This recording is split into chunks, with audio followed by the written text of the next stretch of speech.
Hey guys, Lumen02, currently doing a Canadian Highlander deck tech and followed up by some gameplay. This is Canadian Highlander. It's a 100-card singleton format that does not have a ban list but has a points list to restrict the most powerful cards being played in mass in any given deck. That said, if you're only interested in gameplay, please go down to the comments section and there will be a catalog of all the games that I played with the deck that I chose to present here. This is Abzan Lands, so I will go over pointing initially. The points in this list include Strip Mine at 2, Demonic Tutor at 3, Natural Order, I believe, at 4, and let's find the rest of our points. That may be it. Yeah, I think that's it, guys. Unless I'm probably missing something in here. Well, we'll probably find it as we go through. Mind Twist at 1 as well. So it's 4, 3, 2, 1. Yep, okay. So that's all my points. Alright, so this deck's broken out a little bit differently. So this is going to be one of the first mid-range decks that I actually cover here. I've covered Rug Tempo, which is a little more mid-rangey, but it's a tempo deck at its heart and at the end of the day. This deck is almost pure mid-range. I would say it merges more on the side of control than it does on aggro, because mid-range decks tend to be kind of in a sliding scale between aggro and control, but you want them to be quintessential switch decks. And what I mean by switch deck, which I think is the more appropriate term for mid-range, I think the term is just more apt at describing what these decks are intended to do. They're intended to be able to have maximum, or as much as possible, match-neutral win percentage in a wide field of different decks. So you should have some game against aggro, you should have some game against control, you should have some game against other mid-range decks, and then some game against, combo. Is this deck perfectly even at match-neutral? Probably not. I would say that's probably more in, like, Jeskai mid-range's wheelhouse. I would say this deck tends to be better against other mid-range decks, and it's pretty good against control, I tend to think. And it has a lot of disruption elements as well. So I've broken this deck out into a lot more piles than I typically do. Because it's called Abzan Lands, and it works off of Life from the Loam with recursion on, it does have the access to Life from the Loam, basically Strip Lock, Wasteland Lock, Field of Ruin Lock, plus the Dark Depths combo kill, which is over here. So let me pull up the display window real fast. If you're not familiar with some of these cards, my apologies for not having it up previously. So you have Strip Mine here, blow up any land, Wasteland, blow up any non-basic land, Rashad Port, tap any land at the cost of 1 other mana plus Rashad Port itself, and then Field of Ruin. Pay 2, both you tutor for a basic if you have any left in your deck. Dark Depths, well, this is a combo. It becomes a 20/20 once you clone it with Thespian Stage. Karakas bounces Legends, just a very powerful utility land on color to boot. Treetop Village, basically just another forest in the deck. I'm running Tainted Pact in this deck, so we do have a basic package, but it consists of singletons of forest and snow forest, or plains, snow plains, swamp/snow swamp. I think it's actually 2 swamps, 2 forest, and no snow plains, just 1 regular old plains. So Treetop Village is just a good utility land. It's just a creature when you need one. Horizon Canopy, this is kind of a draw engine, and when you combine it with some of the recursive tools this deck has, that includes Life from the Loam, that includes stuff like Ramanap Excavator, if I can find you, little buddy. There you are. And then Crucible of Worlds. You can turn it into a Jame Day Tome. At the same time, you can also lock your opponents off of mana, unless they're using artifact mana or creature mana to cast their spells. Can tend to end games relatively quickly. And if not, it also just limits what they can play. So the way this is broken down, and let me shrink this preview window just a bit, guys, is I've kind of broken the deck down. Like I said, I think this is more a controlling deck. I'm not going to go over the mana base, the baseline mana base. I'll go over the utility lands, but the rest of it is just fetch lands and then just fixing lands. It's primarily a rock-style deck, splashing white. That's why it has Twilight Mire in there, but we're not running the other filter lands. We also have 2 double black cards at 3 and 3 double green cards at 3. Yeah, we do. So, of course, our Eternal Witness plus Eldritch Evolution. So that's why the land's in there. Also, Hymn to Turek at 2. That said, that's kind of the baseline of the mana. The mana is not that sophisticated. It's just running the best fixing that it can and has, maximized fetch lands for tutorability of lands. When you start going through these piles, this first pile right here that I am going to highlight momentarily is my Mana Dork pile. This is all the acceleration the deck runs. And some cards can act as acceleration, like Renegade Rallier can act as acceleration in this deck as well. But these are your committed acceleration cards right here. Running Avacyn's Pilgrim, Birds of Paradise, Elves of Deep Shadow, Land of War Elves, Noble Hierarch, Deathrite Shaman, Wall of Roots, Sylvan Caryatid, and Lotus Cobra. I'm not convinced that maybe we don't want to look at trying to run Paradise Druid, I want to say the card is, maybe over Wall of Roots. I don't know. Wall of Roots also blocks really, really well, though. And I mean, I guess the Paradise Druid also gets the chance to block and probably trade with something, but typically speaking, you want to be able to use these things for mana for a couple turns. Moving onward, that's our mana acceleration. Why you have mana acceleration in the deck? Well, the deck is a mid-range deck at heart, but the faster you can get anything done, generally the better. And because the deck tends to be a little more grindy and incremental in nature, the faster you can accelerate into a threat and then disrupt, a combo opponent or a control opponent, generally the better. So these cards are all pretty strong in the deck, and they tend to be pretty quintessential in most mid-range decks. Moving onward, you have your pure threat package right here, and actually Kitchen thinks you could kind of call possibly kind of a prison card. It's not really a prison card. It's a little bit of a bullet against really aggressive decks. It tends to be still very good against those, unless they have their Incendiary Flow or their Pillar of Flame. They can exile it. This card's probably going to gain you 4 life and trade with 2 cards. It's probably going to be almost like a 4-for-1, maybe just a 3-for-1. So you could kind of consider it almost a prison element or a card advantage card in that sense. But at the end of the day, against every other match other than the most aggressive decks, it's just going to be a beater. Just a card that beats through, lives through a lot, and is tough to kill. Tarmogoyf requires specific answers, really. Tarmogoyf is just in here because it's just so big. It's really easy to Green Sun Zenith for. It's easy to find in the deck if you just need a beater to win the game. It is actually also really good against aggressive decks, because it tends to be pretty hard to remove with red-based removal unless they have Fatal Push or Swords of Plowshares or Path to Exile. Luxodon Smiter can't be countered for starters, so it's pretty resilient to blue decks. Also, if it gets discarded by your opponent, not by yourself, this card just comes right into play. It's also kind of interesting, this card cannot be countered, so if you have Nether Void out, you can just cast this thing for its regular price and not pay the 3 extra, the Mana Leak mana on Nether Void, and it'll resolve. And then Siege Rhino. Siege Rhino is just a big thing for not a lot of mana that gains you some life, drains them, and is just huge. So it tends to be really good against aggressive decks, and against almost anything, it's still a fine clock. The next pile here is actually the card advantage / recursion package. So down at the bottom you have Sensei's Divining Top. This is kind of an interesting include, but I've become more and more happy with this card in the deck. This card combines out really well with Courser of Crewfix. Because midrange tends to have a wide range of different cards to include hand attack, to include point removal, to include just pure threats that beat things down, to include prison elements or hate pieces that just hose specific decks, to sweepers, to tutors, There's just a ton of different stuff that this deck has going on, and not all of it is going to be relevant all the time. Some of it will be the most relevant thing you can be doing, and some of it will be pure trash. So why Sensei's Divining Top is actually in the list is because you don't want to draw a discard when your opponent's Hellbent, or if they're playing Red-Black Madness, for instance, you don't want to just draw a random big dumb threat if you're playing against a blue opponent that's just tapped out. Maybe you instead want to find, an engine card like Life from the Loam, and then, they can't counter it, or they can, but they're just wasting cards, and you'll just get it back on the following turn and get rid of the shitty cards you have on top of your deck, and then get a new look with Sensei's Divining Top, and then grab back some lands, So I think you gotta get my point. Sensei's Divining Top just allows you to have greater control over variance in a deck that's not running blue. And also has what are apparently conflicted themes, but altogether kind of work out pretty well. Sylvan Library, again, we are not in blue, so this gives you command over variance. Also is a draw engine if you want to exchange life for draw. Again, against control style decks, Sylvan Library tends to be a pretty tough lock against them. Now, against aggressive decks, you don't generally want this. I mean, you're not going to have a lot of time to draw off of it. If you draw off of it, you're really making their job easier. And yeah. Life from the Loam, this is one of the biggest engine cards of the deck. Life from the Loam is just pure advantage. You go up on cards every time you do it. It has Dredge, so it puts more land cards into your bin. It combos out very well with Strip Mine, Wasteland, these lock cards with the combo pieces, Dark Depths, and Thespian Stage. It turns into essentially a Jameday Tome with Horizon Canopy, which I have actually done before with the deck, and it worked out well. So it's one of the most important cards in the deck. I don't know if it's the most important card. The most important card is probably Strip Mine in this list. Everything else kind of tends to go build around Strip Mine in some way, shape, or form. But Life from the Loam definitely is a huge supporting member of the cast.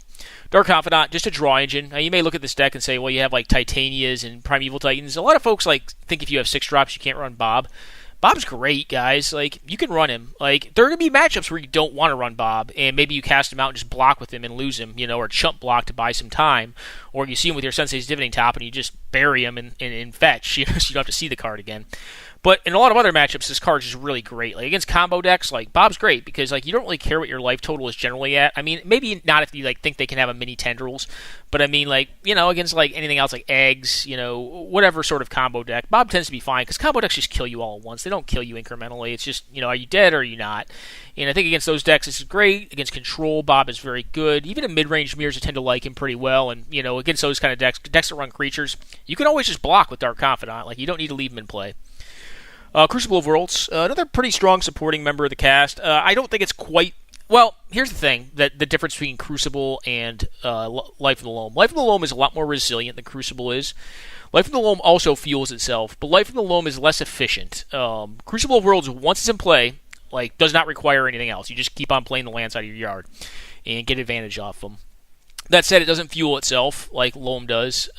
So I think in general, Loam tends to be more powerful. It's obviously less ubiquitous because it can only be played in decks that run green. But it tends to do more to kind of snowball into advantage over time.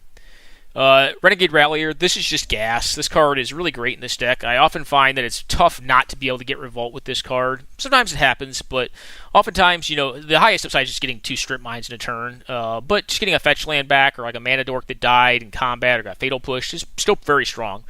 Eternal Witness, also a very good card. If you're going to be using Loam and dredging and ditching cards or losing valuable cards like Demonic Tutor or Tainted Pact, or Expedition Map for second half of a combo, Eternal Witness is just very powerful. Come on, card reader. Any card from your graveyard, get it back. It's also a body to block and buy you some time. Courser of Crewfix, this card is pretty amazing. Works very well with top. This is also a lands-based deck, so you definitely want to make your land drops. I mean, you'll note we're playing 36. It definitely plays like it has a lot more lands than that. I feel like it could possibly even go to 37, but 36 has been fine. I've not had any issues with how the decks run. But Courser definitely lets you get after a lot of value. It's a great card advantage engine in green. Same thing with Tireless Tracker. I haven't really beat down with this guy very much. This card is so bizarre to me because this card is, 1, a card advantage engine, and 2, it's just a phenomenal beater. I mean, this thing is easily as good as any of these cards over here at beating down. Maybe better than some of them. Maybe a little worse than like Goyf, because Goyf's just too efficient. But this card just beats fast, and it draws you cards. It's just silly. Ramonep Excavator, I love this card. This card is so awesome. It's a Crucible on wheels, or with legs, however you want to say it, or with a tail. It's a snake Crucible? I don't know. But anyways, this is a secondary copy of Crucible of Worlds, and possibly Life from the Loam if you already have the lands you need in your graveyard. And it also attacks, which is great, and it blocks, which is also good. Liliana the Last Hope, card engine again. This card, again, some decks is going to do nothing but just sit there and tick up, maybe kill your Bob. And eventually just ultimate and beat them if they're like a slow, grindy deck, like blue decks. If they're a faster deck, you're probably going to be using this to put cards in your yard, find creatures, cast threats, beat them down, or put Loam in the yard, or put necessary land components in the yard so you can actually get to them later. Palace Jailer. This card is a beast. These cards in general are. Monarchy. The Monarchy is just dumb. This is a fairly creature-like deck. I mean, this is not a creature-light deck, but I mean, it's got a medium number of creatures. It's not really like just chock full like some aggro list will have 45, 50 plus. But Palace Jailer, in this list, against certain decks, just wins the game. Like, you drop this against a blue deck, they lose. Against combo, it tends to be a little rougher because it's not a fast clock. So unless you're drawing like relevant gas in the next turn cycle, you're probably still not in a great spot. But, against most aggressive decks, even other mid-range decks, I think it tends to still be just fine. Titania Protector of Argoth, this card is a bomb. This card, has obvious synergies with Wasteland Strip Mine, with fetch lands. It's generally speaking going to be 10 power the turn it comes in for 5 mana, which is just a lot. It's a lot to deal with, and if you have recursion going on with, the Snake Crucible, the Crucible, or the Loam, you're probably not doing too bad. Now the Tutor package. So this deck definitely does not like seeing opposing Aven Mind Sensors, but it does have some decent answers to those style of cards. You have Green Sun Zenith to find any relevant green creature. I couldn't tell you what the most common thing I find with this is. I'd say probably a Mana Dork. in this deck. I have found Tarmogoyf before. I found Titania. I have found Primeval Titan one time. But I think I found the Raminip Excavator. It's really weird. Like, so this deck plays out a little differently every time. That's kind of the fun in playing it. I couldn't tell you what like the most specific card is that I get the most with Greens and Zenith in this deck. Whereas like with a lot of other decks, I'd be able to be like, yeah, I just get this card almost every time. Like for like 4-color blood, Saskia is like one of the most common ones that I would get. In this deck, this tends to just vary. I'm not entirely certain that this deck should not also be running Finale of Triumph or Promise, whatever the green finale is. I don't have it in there yet. I think it probably needs to be. Primeval Titan, one, a huge beating, and two, just a tutor. It's a double tutor that can find Dark Depths, Thespian Stage. You can find double, Wasteland, Strip Mine. Caracas has been relevant to find to deal with opposing Dark Depths combo. I found just, Treetop Village and, Rashadinport, whatever. It just finds any 2 lands in your deck, which is very, very valuable. Combines well with Titania, Protector of Argoth. It's just a beast. Natural Order. So it's funny, like I was saying, I don't really know what I commonly get with Greens and Zenith. It just tends to vary per game. Natural Order has probably been the most underwhelming card in this deck, despite it being worth, I believe, 4 points. I think it's the most pointed card in my deck. Maybe it's 3 and DT's 4. I'm going to have to read. No, DT's 3. I think Natural Order is 4. Natural Order is a very powerful card. But I just oftentimes find that, like, I'm not in game states where I really want to tap out for this. Maybe it's just been the matchups I've had. I do fully acknowledge the power of this card. I just haven't found that it was like that great in this deck. So maybe I need to relook it. I could just leave it in for like the point spread because it does complete the point spread pretty well, and it is a powerful tutor. But oftentimes, like 4 is just a ton of mana. I have tried to set it up, but oftentimes it just gets disrupted. And if it gets disrupted, you pretty much lose the game. If it works, you win, but it's kind of like an all-in play. You really have to be certain that it's going to work. So I haven't used this very much. Eldritch Evolution I've used significantly more. This is a little bit less of a haymaker. It's still a very powerful card, but the fact that it works with any color of creature means that the range of what it can find is a lot more open. It also means that you can find some of these hate pieces over here, like Thalia, Guardian of Thraben, if you're against Storm, or Kambal, which is almost unbeatable by Storm. It also has 3 toughness, so it can't be burned out by a Pyrite Spellbomb. It can't be Fire Iced. They basically have to have the Aether Spellbomb or bust against it. Thalia Heretic Cathar, very good against other mid-range decks, creature-based decks, or creature combo decks like Kiki Jiki Pod. Even Mind Sensor just completely houses decks that are fairly similar to our own that tutor a bunch. Or combo decks tend to get housed by it as well. I've also found, I think, like Knight of Autumn before with it, or Rex Sage. Going down, you have Knight of the Reliquary. This is just a land tutor. It also gets very huge in this deck, very fast, because we are a loam deck. And the fact that it can just find you any land that you want it to find you. Tainted Pact, like I said, our mana base is set up for Tainted Pact. This just finds whatever. And again, because like we're a mid-range deck and like the matchups vary so much in how you play the deck, I couldn't tell you what I most often use this thing to find. DT, I would say the most common finds for DT are probably a land to cast spells if I have like a crappier hand, or Strip Mine. I have used it to find Strip Mine a significant bit. Eldamri's Call. No most common thing with this. It just really depends on game state, but it's just another creature tutor that's very powerful. Sylvan Scrying. This commonly finds Strip Mine, is most often what it's finding, but it can find other things. Same thing with Expo Map. Expo Map tends to find Strip Mine. If there's any one commonality I would say that the deck tends to gravitate towards when you're playing it, just through my play experience, probably about 20 or 30 games, is that all of your land tutors tend to gravitate towards finding Strip Mine. Because once you can establish initial board presence or get some initial disruption down in their hand zone, if you can actually get after cutting off their mana so that before they can develop, that tends to be the route you want to take. If you can't cut off their mana before they develop, then you want to establish initial board presence to reduce virtual advantage / clock, and then go after reducing their mana situation to reduce their range of viable plays as the game goes on. Crop rotation, yeah, Strip Mine. Weathered Wayfarer, yep, Strip Mine. Just basically everything that can find a land we are running in this deck, because the deck really banks on exploiting the power of Strip Mine. Honestly, if I could run 2 strip mines and no natural order in this deck, I probably would. Although I don't know if you'd have to, because the deck's very good at getting after strip mine. It essentially has like 6 or 7 copies of it in the deck, so it's pretty easy to find. The next pile is the mass removal. You have Engineer Explosives, which is really punched up in this deck for me. I've used this thing to great effect in a lot of games. And then Toxic Deluge. I can never find this thing when I want to for some reason, and it always shows up at the worst time. So hooray for Sensei's Divining Top. But Explosives has been great. Just, the games that I've had. Like I said, it's probably been 20 or 30 games, and yeah. Alright, the next pile is the Hand Disruption. So this deck loves beating up a hand. It's got a Mind Twist, so what's your hand size? How many cards in hand? Liliana the Veil, kills creatures, F's up hands, blows up boards, just a good card. Collective Brutality, great against aggressive strategies, also good against control, just a good flexible card. Him, yeah, it's just still a beating. Fallen Empires all the way till now. Tidal Sculler. Very disruptive card. I have been pretty happy with this card in the deck, and oftentimes against the right decks, you can just totally screw up their game plan. Thoughtseize, very, very good. Inquisition of Kozilek, also great. Duress, great.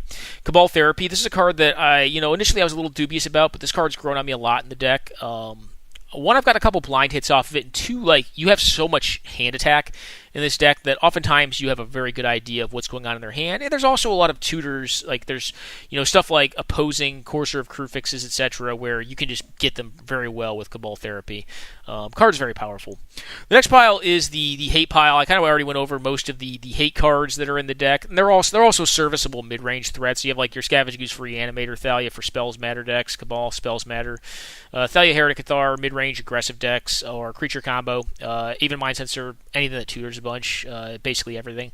Nether Void, this is just a lockout. If you land this thing after, basically getting a somewhat of a strip lock on, or get some minor presence on board, and your opponent does not have presence on board, and you resolve this, you probably win the game. Nether Void is just a beast, and this deck's going to tend to get up on resources eventually. The last pile here's your point removal. So you have Path to Exile, Swords to Plowshares, Fatal Push, Abrupt Decay, Assassin's Trophy, Kasali Pride Mage for artifacts, Knight of Autumn for artifacts, Vindicate, which can blow up anything, and then Reclamation Sage for other artifacts. I've been really happy with the list. So what I'm going to do, guys, is this is mid-range Abzan Lands. It is an attritional base deck that plays out like mid-range merging into Prison Control. It has outs to play Prison Control, and I think it's a very strong list. I've had pretty good success with it, playing with it recently, and I don't tend to be a mid-range player because I tend to feel like most mid-range decks lack coherence. And when I first looked at this deck, I was like, man, this deck just looks like a pile of different ideas tossed together. And it kind of is, but it ends up working out pretty well, or better than I would have expected if played well, and you make sound decisions. Anyways, guys, quick pause, and I'll be back momentarily. Alrighty, guys. Hopefully this is a good one. This hand is serviceable, but not great. I'm playing against player BMCG. I don't know what they're going to be on. If they're on another mid-range deck, I think this hand is okay-ish.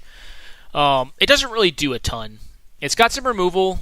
Alright, we get Wastelanded, which is a great sign for us, because we don't really care. Well, we know not to play our Dark Depths. Not that I would have played Dark Depths out anyways. They loam here, get their loam back. Fetch. Play out Liliana. Force us to discard. We discard the Dark Depths. Find an Eldomri's Call, which is kind of cool. We could actually use it to put a Loxodon Smiter in our hand if they force us to discard with Lily. I just put Lily down to 1 here. I figure getting a Siege Rhino down is probably just better, and unless my opponent's sitting on a Toxic Deluge, I should be in good shape. If they're going to try to strip lock me, I think that's fine. We basically both have a land play every turn, but they're just wastelanding every turn, and it's not really great. And I've got them under a clock here. So we're basically in, it's like Jund Lands versus Abzan Lands. I believe I do Tutor here, and I believe I find Titania, yeah. Get Titania. This will ramp me up a little bit. Also put a insurmountable amount of pressure on the board. They get hit for 6 down to 5. They cannot Toxic Deluge anymore, so it'll take a Damnation from this board position. They do not have it. Yeah, we end up getting them here. So quick pause, guys. We'll be back momentarily for the next game in this match set. Alrighty, guys, we are back. Hand looks great. You know, it's got a little bit of everything going on. We see a dredge land, which is like, whoa, that's really all in. I'm not a huge fan of Dock More Salvage. It's just really, it's really committed. We do get a little lucky here and hit our white source. I was going to want a white source. I'm sorry, our green source. I was going to want a green source at some point, and I plan on probably using the Field of Ruin to actually get it set up. Go ahead and attack in with the Scavenging Ooze. Believe just go ahead and blow up one of their lands here to get an additional green source. So I can set up Natural Order. What I'm looking to do is just Natural Order into Primeval Titan here. I could have cast Liliana the Last Hope out. Opt to attack first. Primeval Titan's basically a game win. Well, it's not basically a game win, but it's pretty close to a game win unless they hit specifically like Wasteland or a Strip Mine. But because they're kind of stuck on mana, it looks like, or stuck on plays, we're able to get the Thespian Stage Dark Depths combo down. And even if they do have a way to kill the Titan, you know, we have this combo going on. I go ahead and loam back the one land card to get loam going. If they wasteland me here, I can just get back my combo pieces and eventually replay them all. They apparently don't have anything going on, so we end up getting them here in this game. Quick pause, guys. We'll be back momentarily with more gameplay of Abzan Lands. Alright, guys, more games against BMCG. This hand's acceptable but not exciting. It does have a turn 1 top, which is kind of one of the reasons I keep it. I don't know what I'm going to be playing against with BMCG here. He tends to switch up decks quite a bit. And it looks like he is in a Soul Ring deck. Well, Soul Ring is spooky, but I'm going to try to blow up the ring here.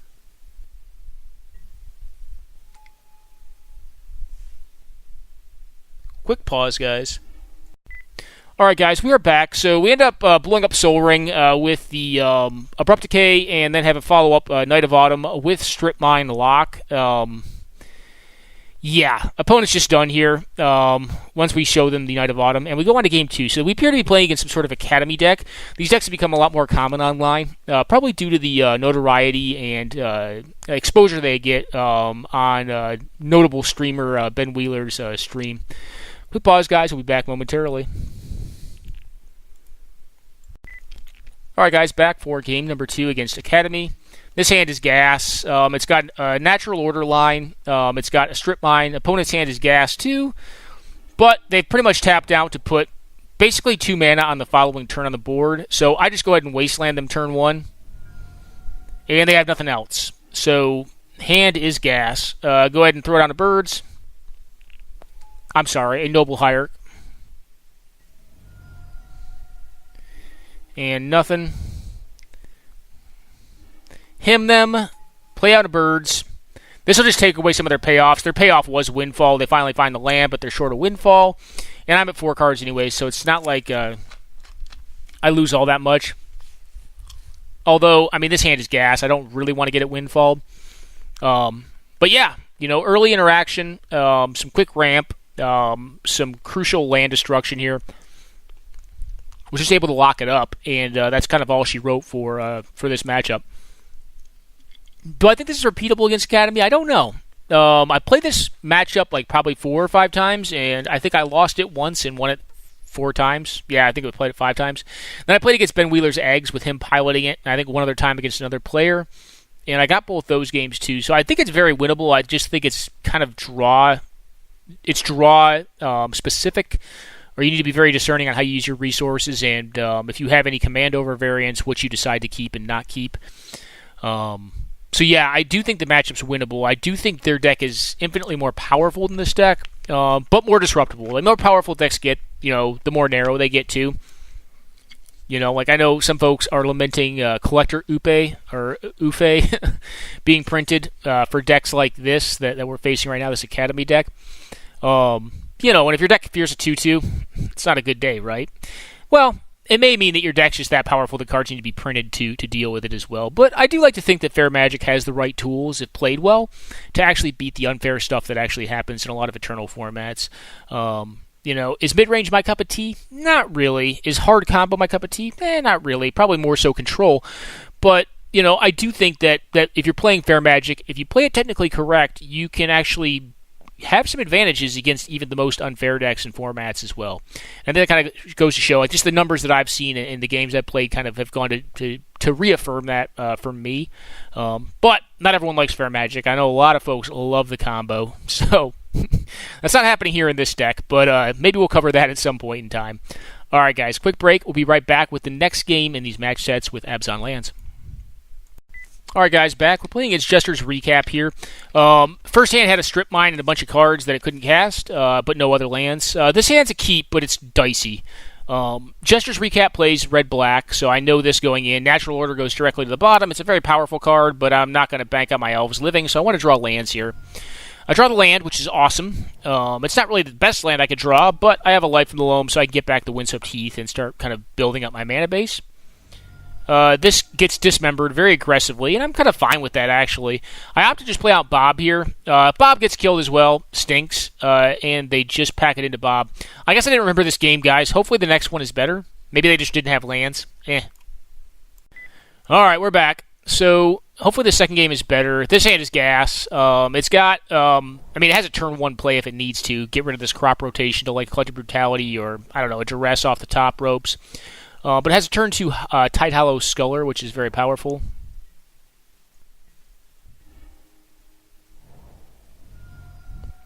Right now I'm just actually using these fetch lands up. The only reason to hold them would be for Tireless Tracker. But right now I'm trying to build up my Knight of the Reliquary. Now they have a Mardu Charm off of a Simian Spirit Guy, which is really aggressive. The play was strong though. I mean, they ended up getting my crop rotation. I ended up taking a Flame Slash out of their hand. Their hand retains 2 lands and 1 Firebrand. X unknown at this point. Play down the Knight of the Reliquary is a 4/4, which means it's going to be more difficult to burn off. Right now they're not showing red mana, so it's probably going to be a Path to Exile if it gets us. They have a T-Del they drew off the top rope, which is pretty strong. End up getting a Tireless Tracker, which is powerful. Play on a tapped land here, get a clue, and pass it, knowing that they have, I believe, Firebrand Archer, and we don't know the rest. And they go ahead and pack it in. Opponent had some pretty strong draws. I mean, they had like the T-Del to get us here, but I think, if they didn't draw a board-impacting play this turn, this Tireless Tracker probably just takes over the game. Probably go Crucible of Worlds, recurse fetch land, thin deck, get one of the lands out of the deck, pop Clue, pump Tireless Tracker, and then just rinse, wash, repeat until my opponent's dead. And I'm also building up my hand size at that point as well. So kind of, Tireless Tracker can be pretty sick with Crucible of Worlds. Just pretty sick in general. Anyways, guys, quick pause. We'll be back for the next game. All right, guys, playing against Baylight here. I think in general he tends to play aggressive decks. I forget what he was playing here. All right, yep, looks like he's playing Abzan. We may be in the mirror for this one. Sorry, I played a lot of these games, so it's hard to remember all of them. I don't have a relevant turn 2 play. I could leave up Assassin's Trophy, but I don't really want to ramp them on this turn, so I just go ahead and pitch the Life from the Loam in the bin. Drop the Life from the Loam, get back the land. Opt to Path to Exile this Dark Confidant on my turn. This is really aggressive. I think I don't know. It's hard to let them draw, but they're also going to get a good threat down probably, which in this case is Tireless Tracker, and now I have to Assassin's Trophy it. I'm pretty sure I'm losing this game. Both these threats are cards that I feel like you have to just beat. You have to kill instantly, and Assassin's Trophy and Path to Exile this early in the game is really rough. See Deathrite Shaman, which is a beating, get a land blown up, recurse the Life from the Loam. I kind of like opponent's tempo play there. I don't think it was bad. It just takes us back. I play out a Courser here to get down a board-impacting threat. Opponent is up a land on us at this point, which is not good, and we're down cards as well. Get Mind Twisted for the whole enchilada, get damaged by this, blow up the Deathrite Shaman, because if I get Loam, I kind of want to be able to deal with, I'm sorry, not Loam. If I get Strip Mine, I'd like to be able to deal with their board. They shrink down my Courser. I look at their hand. I forget what I name. I don't remember. It doesn't matter. I'm pretty sure I can't win this. I think I named Go for the Throat and then force them to Path to Exile my card so I can get a land. Scavenging Ooze may have been something I should have taken off the top. I see him and the game's pretty much over. I go ahead and concede it here. So, on to game 2. Alright guys, we are back. That hand was not acceptable. I couldn't cast anything. This hand's fine. See a Mana Dork on top, which I think I opt to keep here. I can't recall if I kept that or not. I think I did. They duress, whiff, which is nice. Go ahead and cast out the Lotus Cobra. The plan now is to try to set up a Primeval Titan. Play out this Concealed Courtyard, cast out the Avacyn's Pilgrim because I don't want to give them an extra land drop essentially next turn with the Marsh Flats, and get down the Luxodon Smiter. Now we have pretty good advantage on board. I actually give them the option to trade here because I'm only one land card away from actually going off. Unfortunately, we get Thoughtseize, which stinks. I make a copy of their Shambling Vent, blow up their Dryad Arbor, and attack in for 5, putting them down to 11. They cast a Vindicate. Cool. I just go ahead and attack them here for 3. I don't have any other relevant plays. They apparently do not as well. I can't attack this turn, so they'll just activate their Shambling Vent. They cast on a Recruiter of the Guard and find Pourquoi. Midnight Reaper. Tainted Pact was a hell of a draw. This is going to get me probably Titania. I can't remember what I get here. I think it was Titania.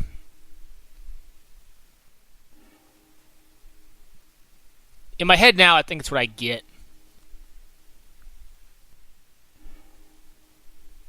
Yeah, we exiled the Strip Mine, so I'm... Oh, it could have been Natural Order, too.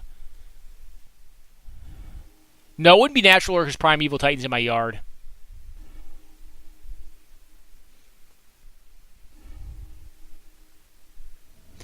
Oh, Ewit.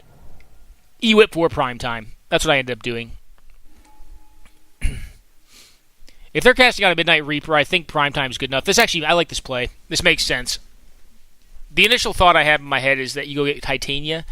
But if I wanted that, I could have gotten Natural Order and just got the Titania. I think Primeval Titan just wins the game more assuredly. I mean, it's going to get Dark Depths combo. Oh, it doesn't need to here. Or did I exile components of it? I may have exile components of it too. I have the stage in play. Yeah, Dark Depths got exiled. Okay, well, that stinks. But now we have some mana-based disruption, another threat. I still think this is pretty solid. Go ahead and blow up their manland threat, activate my manland, attack with all, and put them to dead. Yeah, pretty good.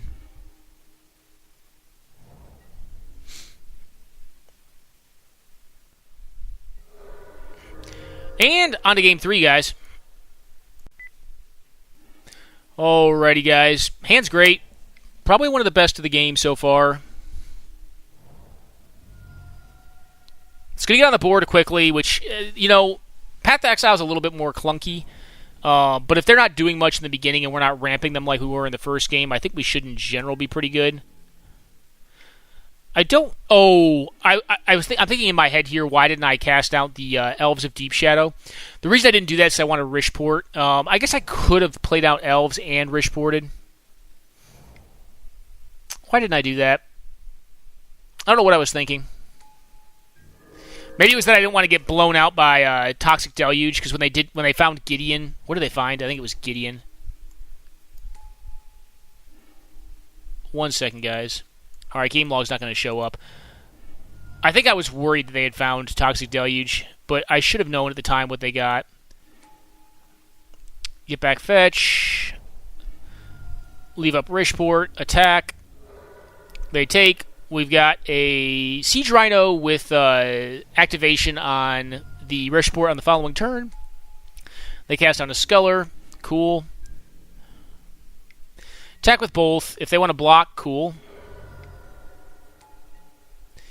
And they actually took Path to Exile here. I don't cast the Siege Rhino. I think I'm valuing very highly the ability to leave up Rishadenport, because their deck looks a little less efficient than mine is, and I feel like I can probably beat them on mana. Well, now that I drew this, it's a pretty easy play, I think. Just blow up the library. I can't kill them this turn. They feel like there's a forced trade here. Cool by me. Take the damage off Elves, tap down their land. They cast out an Eternal Witness. I believe getting back Tainted Pact, because they want to see what I do. They could have got back Demonic Tutor, but they don't know what I'm going to do per se yet. The thing is here, they actually can't cast... they cannot cast and live through a Toxic Deluge. So unless they have Damnation in their deck, I feel like I'm pretty favored to win here. I think they exile something like half their... Oh, no, they only exile 3 cards to find something. Tap down their land. They may have gone for a combo that they're like a mana short on.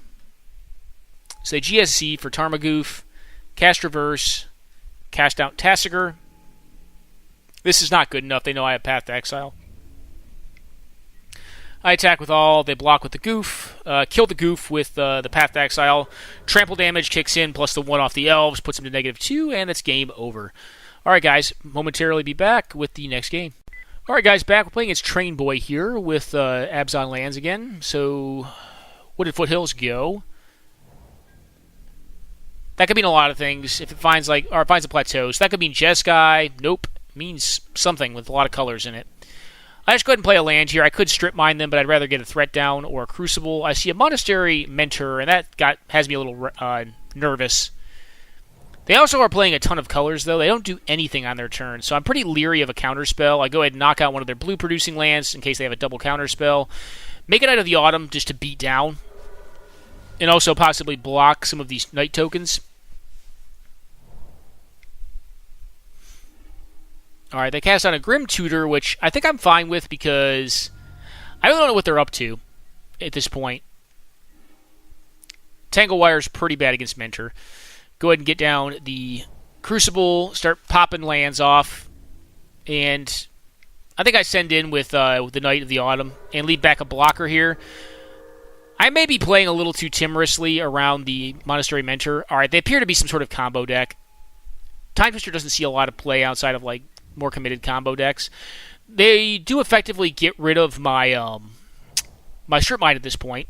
I just go ahead and plow this thing, play out a Liliana the Last Hope, knock out one of the monks, and I believe swing in with everything for 8. They have not a force block, but they don't want to go to 3. Go down to 7, Careful Study, finding a Gristle, a Brand. They Manamorphose and unearth the Monastery Mentor. Now I know I'm playing against either Tin Fins or Reanimator. I go ahead and play out the Palace Jailer, and I believe at this point they concede. Yeah, they concede here. We got them on lethal, and they don't have interaction. So, quick pause, guys. We'll be back for game number 2 against what appears to be Tin Fins Reanimator, Storm Reanimator combo. Alright, guys, hand's unkeepable, no lands. Hand is keepable. I didn't see what that was on top. I assume if it's not a land, I bottomed it. So, Dark Rit Grim Tutor is a very powerful opener. I go ahead and play on Horizon Canopy and say, what is happening to me? They Entomb, Reanimate on Gristlebrand, draw down to 2. So I have to sack the Horizon Canopy. I don't have a Bazooka Bog in this deck. I don't fault people for playing it, but I don't think it's great. I go ahead and return this card. They're down to 2 here, which is a pretty dubiously low life total. Of note, they have an Urborg in play, so I can't actually hymn them here, which I do. Get a Ponder and a Seething Song? Not the best, not the worst. Then they fetch down to 0 for some reason. I guess they didn't have cards in hand. I don't know. I don't know what happened there. But, yeah. So, Tin Fins. It's an interesting deck. And if you have the answer, you have the answer. I got lucky to have crop rotation here. So, anyways, guys, quick pause. We'll be back momentarily for the next game. Alrighty, guys. We're back. Playing against Jackie the Puppet. The hand's pretty good. It's got DD combo. It's got a Tide Hollow for some disruption. Figure out what we're up against. Alright, Murmuring Bosk, hard telling, possibly Abzan, maybe 4-color. I doubt they're playing Tree Folk. Not a lot of folks play Doran anymore. I still play him in 4-color blood. I like Doran. Alright, look at the hand. End up taking a Path to Exile. They have numerous removal spells in hand. Actually, no, they don't have any removal. They just have that as removal. So it's like they're playing an Angels deck or something. Just a big Naya deck. Alright, nothing happens. Just go ahead and land the Dark Depths here, I believe. Attack, and then we have Dark Depths on their EOT for the win, I want to say. I don't attack. Oh, I think I'm fearing Aven Mind Sensor here. See how Dombri's call? Yeah, I think I was do they have Mind Sensor? So I didn't want to attack in, I guess even if it is Mind Sensor and they trade me, it's pretty good.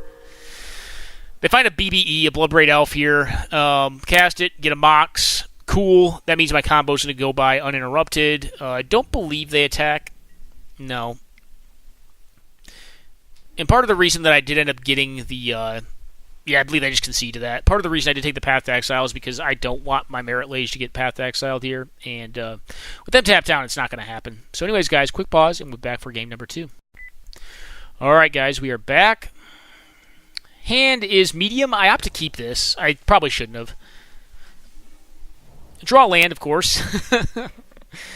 I have a feeling I probably lose this one just looking at the keep. I think this is probably closer to the beginning of when I had the deck, and I was just kind of like, so sometimes I'm curious to see how like the deck will play out, and just see more of like what his draws are like, especially if you keep like a shittier hand, and evidently not that great.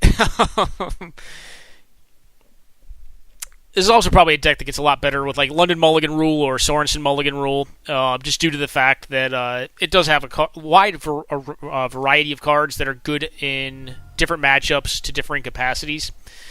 Get Farhaven Elf tier, so they're probably ramping into something big. Draw to my own top, which is actually kind of nice because this hand is Garbo. Play out the Knight tier. It's pumped up to a 4/4 of note, so like red-based removal is going to be harder to use on it unless they have like, you know, Flame Slash or something like that. I believe they have a Bane Slayer. No, Sigarda. Sigarda, unfortunately, cannot be Caracased. I just start building up this Knight to make it really big. Also to get some lands out of my deck. Play out a Rhino, go back up on life, play out top, say go. And, well, our opponent's at 11, so we can possibly race them here, is kind of what I'm thinking. Then we see this thing, Resplendent Archangel or whatever this is, Resplendent Angel. That's right, this is a core set card, so it has kind of a bland name. I'm probably in some trouble here. The Resplendent Angel is going to be kind of hard to beat. I play on a Primeval Titan. Primeval Titan finds some landage. I don't have an attack here. I believe the issue we run into in this game, I don't know if we end up outracing them or not. Yeah, they make this thing huge.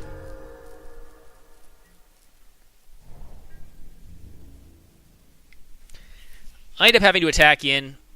My Primeval Titan's going to die here.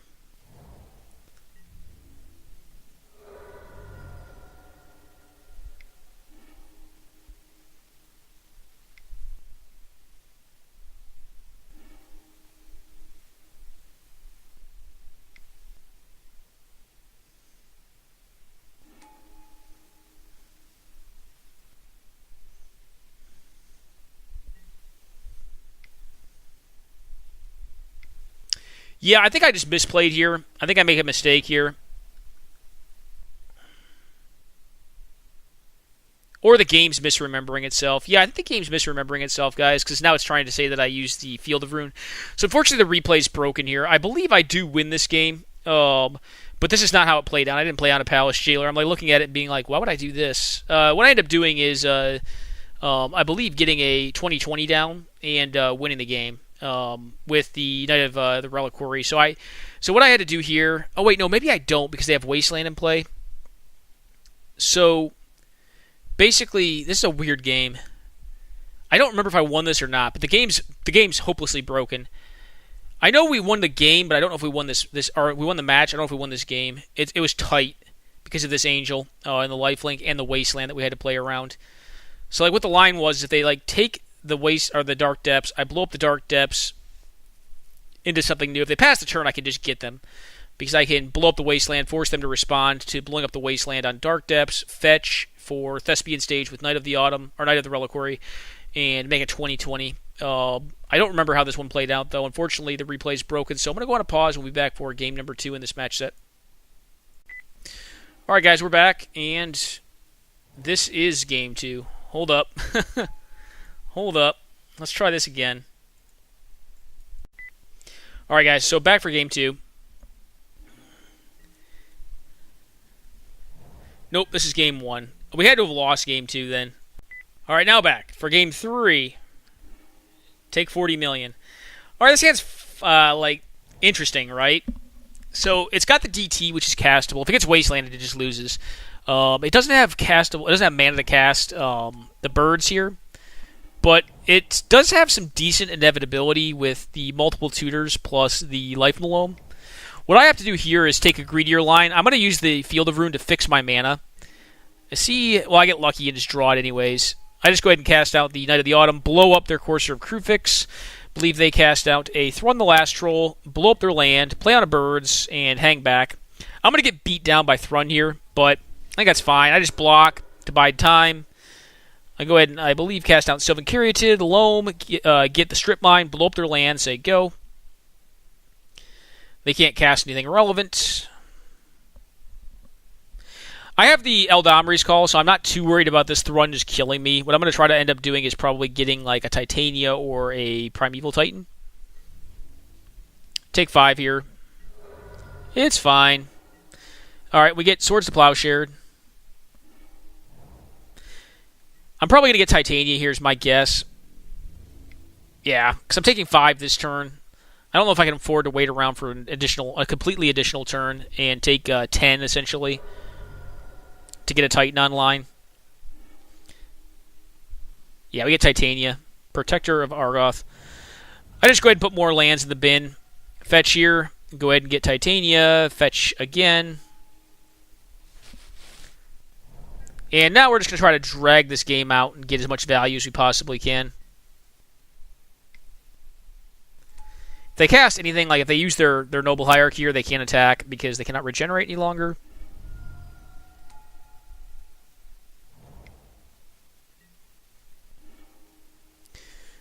Just need to draw lands. I am going to use Loam here just to get back a fetch land to put 5 additional power on the board.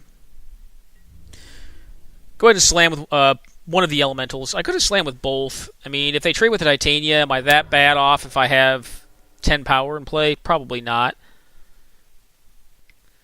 But probably not worth it either. I guess if they hit like a Black Source and like a Toxic Deluge, we could be in a lot of trouble here. That would be one thing to consider. Alright, sack Tribe Elder. Seems good. Going to put some additional power on the board here. And get back the Strip Mine this turn. Oh, wait, no, we don't even draw this turn. I already have the mine. Put the mine out, so if they do secure a Tribe Elder during blocks, to avoid taking damage, we can just blow up their land. I attack with all here. If they want to trade with the Titania, I think I'm fine with it. They do find a fetch or find a forest off of their secure Tribe Elder. I just go ahead and start gaining incremental life with the Ooze and leave Ooze up in case any shenanigans happen. They draw with top, blind. And that is the end of the game. So we kind of just, lands them out. Alright guys, quick pause. We'll be back momentarily for more gameplay with Abzan Lands. Alrighty guys, we're playing against Jake Nash here. And this hand's great. It's got a DT for Strip Mine. It's got Rallier Lock on Strip Mine plus Eternal Witness into Strip Mine. This is just a Strip Mine deck. Looks like we're playing against Tribal Vampires, which seems cool. Go ahead and DT for the Strip Mine here. Go ahead and play the birds out. Say go. And we're going to do some damage to my poor opponent's mana base next turn. Alright, so they have a vampire, or they have a Dark Ritual into a Blood Husk Ritualist. It's a 2/2 that gets kicked and just makes me discard cards, which is pretty cool. So I'm just going to get one land this turn, I believe. Go ahead and get the Renegade Rallier down, get back the Strip Mine. I believe just blow up their red source. I just don't want them casting spells. Creatures is fine, but actual spells probably not as much. I believe I just trade them off here. They have Dark Imposter. That card's pretty good against a depleted mana base. Go ahead and get DT, I believe, for like Ramonep Excavator or Crucible. No, for Loam. Just for legit Loam, which seems strong. No attacks here on my opponent's end. Go ahead and get back the Strip Mine and the fetch lands. Start trying to strip lock them here and hang back. The Dark Imposter is a pretty powerful card if there's 6 mana to use it. It says exile target creature and put a +1/+1 counter on Dark Imposter. Has all activated abilities of creatures exiled with it. So it's basically like a walking Swords to Plowshares, except less downside, but it also costs a bazillion mana. Alright, Blood Crazed Paladins, so they have a 3/3. We drain them back up to 18, cast Light from the Loam, get back. Horizon Canopy is a draw engine and Strip Mine to continue to knock apart their mana base. Basically, until they stop playing lands, I'm not going to stop Strip Mining them here. Just continue to build and gain advantage.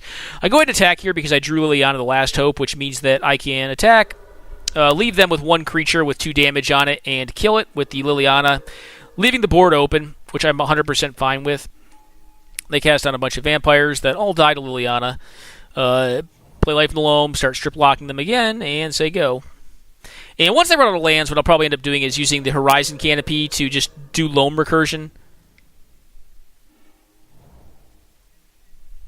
going to be discarding here. Basically, like this is to my advantage with Liliana on the board, and if they ever stop playing lands, I'll start doing this with Horizon Canopy to draw into actual cards, as opposed to strip blocking them. It seems kind of monotonous and annoying to just strip block someone, and it kind of is. I mean, it's not really it doesn't make for the best gameplay once you acquire it, but sometimes getting to it can be the most challenging thing. And here, we did have to deal with a board, before we were able to actually establish kind of our control lock over what I would consider probably the aggressive deck in the matchup. Quick pause, guys. We'll be back momentarily for Game 2 against Vampire Tribal, piloted by Reverend Jake Nash. All right, guys, we're back. Hand's fine. It's got a lot of game against an aggressive deck. It's got, the explosives, the Swords to Plowshares. It's got a strip mine now. So Expo map means we have mine lock, or we can establish a mine lock, or get access to the mine to establish lock. Go ahead and just do this. Get rid of the Stromkirk Captain, and leave them, I believe, with a 2-drop. Well, my plan is here is because they have Bloodcrazed Paladin, is maybe I can get lucky with Engineered Explosives and blow it up. They cast out a Drana, Liberator of Malakir. What I'm going to opt to do here is just blow it up with swords and go ahead and get the explosives down on 2, which means that basically their other 2-drop is stranded in their hand. I cast the Cabal Therapy out, name the 2-drop, and then say go. Not really in a rush to blow up this 2/3 Death Touch Lifelinker. I don't think their life total matters that much. I'm the control deck here. I can take a beating for a while.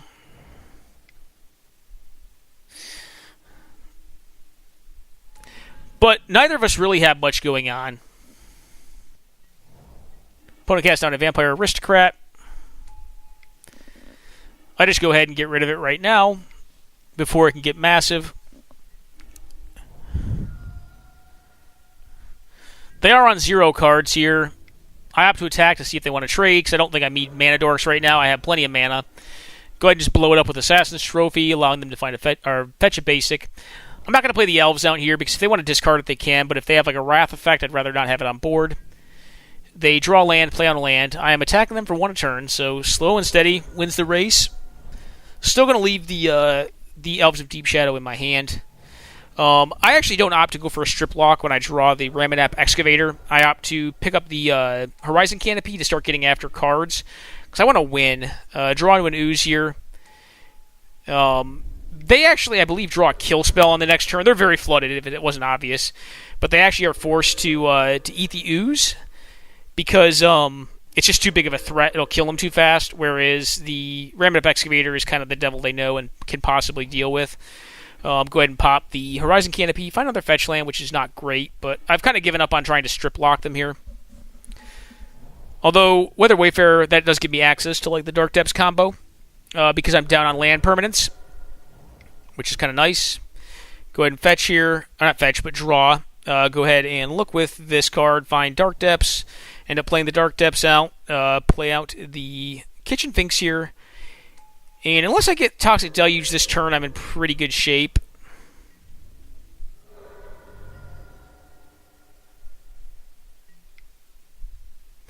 Go ahead and find Thespian Stage, get silenced, doesn't really matter.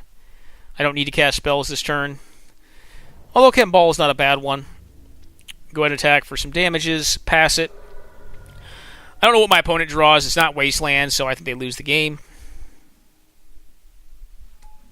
To my 2020 Indestructible Merit Lage token. And we go through, and the damage happens, and yay. Alright guys, quick pause. We'll be back momentarily for more gameplay with Abzan Lands. Alrighty guys, we are back. Oh, this is not Lands. Sorry guys, quick pause. This is Storm. A very cool deck as well, and maybe one I'll cover in a bit. Alright guys, you get a match against Ben Wheeler on eggs. This hand's fine. I opt to leave up crop rotation here. That may have been too passive. Maybe I should have just slammed the Weathered Wayfarer. The one awkward thing about this hand is that it's going to have a lot of difficulty getting the Weather Wayfarer down unless I find a land this turn. And my opponent's deck does not run a ton of lands. They play on Azuran Orb, Lotus Petal, top, say go. Probably playing around Mind Twist. Look at the top of my deck, find a basic forest, which is fine. End up demonic tutoring here, I believe, for ramming up Excavator. Find Strip Mine, if I'm not mistaken. Strip Mine them. And then intend on trying to take a draw into land next turn. If I don't hit land, then I'll use top, post upkeep to find a land and flip into it. Cast out an egg here and have an Academy Ruins. So I go ahead and Thought Seize them here. Their hand is stacked. It's got Cart Clan, Ironworks, and War of Invention. I take the Tutor and leave them with the Cart Clan, Ironworks. So they have mana, but they don't have a way to draw cards right now. They have a way to draw cards on board. They can draw up to 3 cards on board right now off their 2 eggs plus their top. They find Scrabbling Claws, which is kind of annoying. I'm going to force them to pop it here, which means basically I take them off of 1 mana for their following turn. So basically I'm trading my Strip Mine permanently for the Lotus Petal, which is still pretty good, I think. They go up by 1 mana this turn. Unless I can find Academy. I end up eating the Cart Clan Ironworks.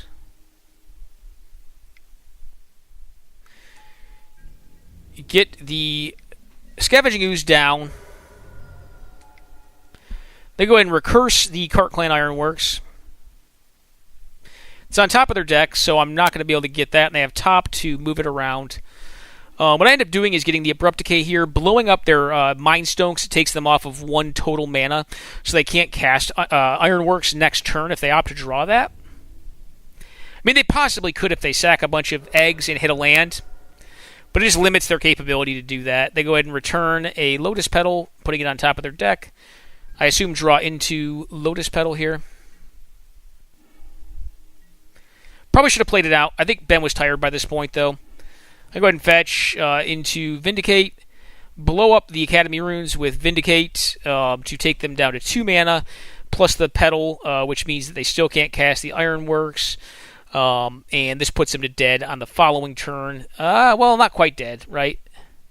Yeah, not quite. We're going to beat them down pretty well, but I don't think this quite kills them. Actually, does it?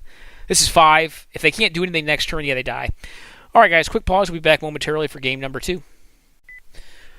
Alrighty, guys, back. First hand is garbage. Got no color mana sources. Second hand, third hand. So down to 4. Not good. Bottom scry on something on the top. I forget what it was. Maybe natural order. Draw into a land, which is exactly what this hand needs to go well. Opponent accidentally F6s through their turn, which is what I need to happen to win with a 4-card hand. Play on Luxon Smiter to get a clock on them.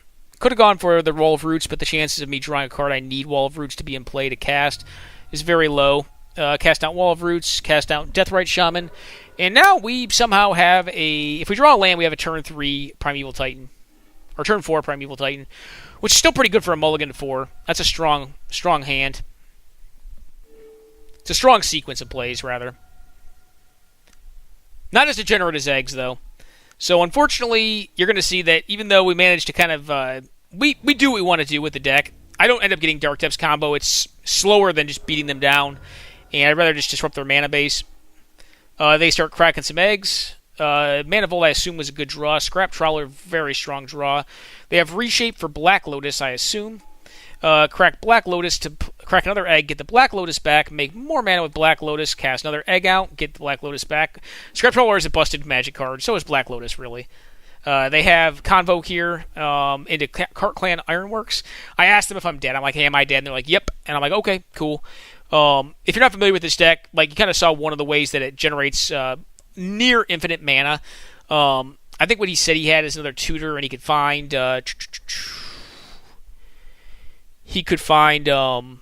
gosh, I can't think right now. Codex Shredder, which can get back the Whir to Tutor for another win condition and basically infinite mana. And continue to recurse the Codex Shredder to get back cards in the yard. So yeah, we're very, very dead here. But you know, all that said, like this is a mulligan to 4, and I think it performed really well in the game. Quick pause, guys. We'll be back for game number 3 against Ben here. Alrighty, guys, we're back. Alright, so this hand is dicey. It's got some clunkers in it. It's a keepable hand because it functions, but this Fatal Push is hot trash. I guess it does deal with a Scrap Trawler, which is a thing. End up fetching, putting Deathrite Shaman down. Opponent fetches as well, cast out an egg. I just go ahead and eat their land and play out a Knight of the Reliquary to disrupt their mana base. I go ahead and fetch here, floating white, find Strip Mine, strip lock them off of white because I don't want them to be able to cast Second Sunrise. Play out an Aven Mind Sensor to kind of goozle any tutor effects they may have. They play out a Wasteland, which I'm shocked their deck's running. It's very, I don't know, Wastelands seems to me to be more aggressive in a combo-style deck like this, but I think he's building this deck to be a little more value-oriented and a little less combo-y because of the printing of Collector Upe. Goes ahead and draws here. Doesn't find evidently what he wanted. I just go ahead and put down a Tidal Sculler. I believe, see a hand. Let me pause, guys. See a hand of this nonsense right here, which is Ensnaring Bridge, Engineered Explosive, Scrap Heap Trawler, Monastery Mentor, and Fetch Land, which is not really that good. I end up taking Sensei's Divining Top out of this pile of cards because if they hit any land other than the one they hit, which is Tolarian Academy, then they're not going to cast any spells next turn, and I'm going to be able to resolve some spells. I mean, so like ostensibly they don't want a Wasteland here. They're able to just because they find the Tolarian Academy. So Ben gets very lucky here. That's not a big deal. Like, it's good. It makes this more of a game because I think it would have been less of a game if he had not found Tolarian Academy there. And now I'm kind of just hoping to sack a land because Twilight Mire is not a good land when it's on its own. I did draw well and hit a Kasali Pride Mage here, though, which means that I can knock out some artifacts. Now I'm pretty nervous. Like, I feel like I could possibly lose this because they hit the Codex Shredder as well, which is just a beating. I get lucky here and hit into the Pride Mage, though. This is going to put them on a force block with the Scrap Heap Trawler, which is pretty awesome. So I go ahead and smash in. They cannot block the Tidal Sculler. They have to block the 9/9 Knight. Cast on a Sai here. The Fatal Push is finally going to become useful. I opt instead actually not to use Fatal Push here. I opt just to use the Knight of the Autumn to blow up the Thopter. That could have been incorrect, but I wanted to put more blockers on board in case they drew into Saheeli. Ben's been drawing them pretty hot here, so I'm just like going to play around Saheeli as much as I can because that card would kind of wreck me. End up fetching back up the Ensnaring Bridge, draw into a Horizon Canopy, cast out a Palace Jailer. The plan now is to finish them off with the Deathrite Shaman. But I draw a Tainted Pact here, which gives me the second spell I need to kill them, but it also gives me access to Abrupt Decay or Assassin's Trophy. Fetch, show them the Tainted Pact, and they go ahead and pack it in. Alright guys, quick pause. We'll be back momentarily. Alright guys, last game I'm going to showcase. This is last game I'm going to play with Abs. Well, I have many, many more games, but this is the last one I'm going to showcase. I believe we're playing as blue-white here. Going to get some decent variety. So we take a look at a hand that consists of Force of Will, Flood of Recollection, Spell Snare, Island, Enlightened Tutor, and Temple of Epiphany. It's a little land light. And we drew into a bird. So that's pretty awesome. Just go ahead and pass it here. Bird plus Field of Ruin is pretty sweet. It's probably not going to be as effective against a 2-color deck as it is against like 3-color or 4-color decks. I just go ahead and slam Bird here because I don't want to give them an extra draw step plus an untap to have mised a 2-mana counterspell. Go ahead and play out the Field of Runes. Play out Liliana. They go ahead and cycle a land here. Possibly trying to look for like a spell pierce. We know they have Snare in hand. Again, like I was kind of talking about at the very beginning of the video, like Natural Order was kind of awkward in this deck. Like it hasn't really like done what I like Natural Order's decks to do. All right, so they Intuition here, and they get a land. Which land's not horrible. I'm not going to give them Treasure Cruise. Opt is almost land. My guess is they're very landed, so getting to see basically 2 cards, quote unquote, is almost a land if they want to land. So I just give them the land. I believe they tap and then concede. Let me see if I can skip. The replay may break. Alright, I'm going to quickly close that one out, guys, before it breaks. Yeah, I think they conceded there. So just got him with the bird. They're playing a pretty cool Enlightened Tutor enchantment combo deck. It's like a Solemnity, like Decree of Silence, some weird enchantment that prevents damage but goes away if it has 4 counters or more on it, but it can't get counters, so it basically stops attacking decks, stops decks that cast spells. It's a really cool deck that my opponent's playing. I believe I slammed down the Title of Sculler. If I get countered here, it's fine. Alright, so they Brainstorm. Which is interesting because like now they don't really want to fetch because they put their good stuff on top.